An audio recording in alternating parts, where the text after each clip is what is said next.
बिस्मिल्लाहिर्रहमानिर्रहीम। अस्सलाम वालेकुम। कैसे हैं आप सब? उम्मीद करती हूँ कि सब ठीक ठाक होंगे। तो आप देख रहे हैं मेरा चैनल कुकिंग विद होसिया। आज की रेसिपी जो मैं आपके साथ शेयर करने वाली हूँ वो है खीर की रेसिपी। बहुत ही ज़बरदस्त बनती है, तो आप मीठे में इसको बना सकते हैं। बहुत ही क्विक और इजी रेसिपी है, आप इसको ज़रूर ट्राई करें और हमें बताएं कि आपको हमारी ये रेसिपी कैसी लगी है। तो बग़ैर वक्त ज़ाया किए करते हैं अपनी रेसिपी को स्टार्ट। खीर बनाने के लिए हमें किन चीज़ों की ज़रूरत है? तो उसके लिए हमने ले ली है देज की में ऐड करेंगे हम मिल्क। हमने 3 लीटर लिया है मिल्क। फुल फैट मिल्क होना चाहिए हमारे पास। हमने ले लिया है 3 लीटर हमारे पास मिल्क जाएगा इसमें। तो अब हम इंतज़ार करेंगे इसको बॉयल होने तक।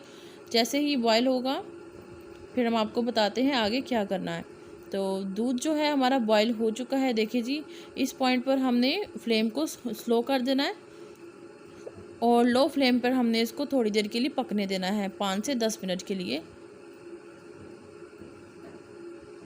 तो इसी के साथ साथ जो चैनल पर नए हैं उनसे रिक्वेस्ट है कि चैनल को सब्सक्राइब कर लें और साथ ही बेल आइकन को प्रेस करें ताकि आने वाली हर नई वीडियो आप तक पहुंच सके।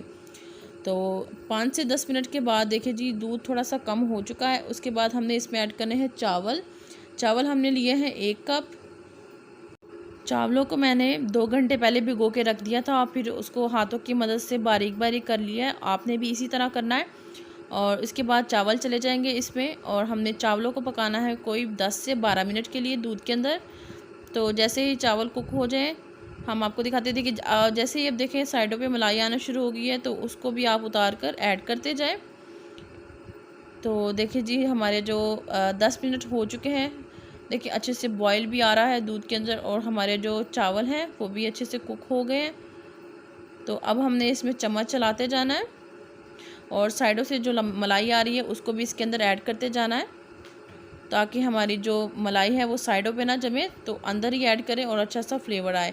तो जी हाँ, देखिए जी, इसको पकते हुए 10 से 12 मिनट जो हैं वो हो चुके हैं और थोड़ी सी कंसिस्टेंसी ठीक हो रही है। तो इस पॉइंट पर हमने इसमें ऐड करना है अपना खोया।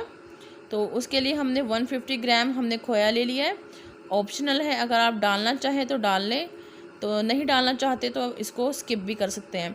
तो इसमें खोया चला गया और इसको हमने अच्छे से मिक्स कर देना है। चम्मच हिलाते जाएंगे और अच्छे से मिक्स कर देंगे। मज़ीद हमने इसको कोई 20 से 25 मिनट के लिए पकाना है। देखिए जी, इसमें बबल्स आना शुरू हो गए हैं, इसका मतलब ये कि ये कुकिंग की तरफ जा रही है, मतलब ये पकना शुरू हो गई है। तो अब हमने इसमें क्या करना है, जो हमने शुगर ऐड करनी है इसमें 1 कप। आप अपने टेस्ट के अकॉर्डिंग भी ऐड कर सकते हैं, कम या ज़्यादा कर सकते हैं। तो ठीक है, 1 कप शुगर ऐड होगी। शुगर हमने तब ऐड करनी है जब आपको हमारे जो बबल्स आना शुरू हो जाए। देखिए जो हमारी खीर है वो थिक होना शुरू हो जाए तब हम इसमें शुगर ऐड करेंगे। तो अब हमने इसको मज़ीद पका लेना है कोई 10 से 15 मिनट के लिए और इसमें चम्मच चलाते जाना है ताकि हमारी जो खीर है वो नीचे ना लगे, क्योंकि जब हम इसमें शुगर ऐड कर देते हैं तो जल्दी से ये नीचे लगना शुरू हो जाती है। तो इसलिए आपने इसको लगातार चलाते जाना है। देखिए जी, बबल्स आना शुरू हो गए। थिक खीर जो है वो हमारी थिक हो रही है। तो देखिए जी, इसकी कंसिस्टेंसी ये थिक हो चुकी है। तो ये अब रेडी है डिश आउट होने के लिए। अब हम इसको डिश आउट कर लेते हैं। इसको एक बाउल में निकाल लेंगे इस तरह और इसको ठंडा होने के लिए हम फ्रीज़र में रख देंगे कोई 10 मिनट के लिए। और जैसे ही ये ठंडी होती है हम आपको दिखाते हैं। तो जी हाँ, 10 मिनट के बाद हमने इसको इस तरह डेकोरेट कर लिया ड्राई फ्रूट्स के साथ। तो अगर आपको हमारी ये वीडियो पसंद आई, हमारा तरीका पसंद आया, सिंपल सा इसका तरीका है।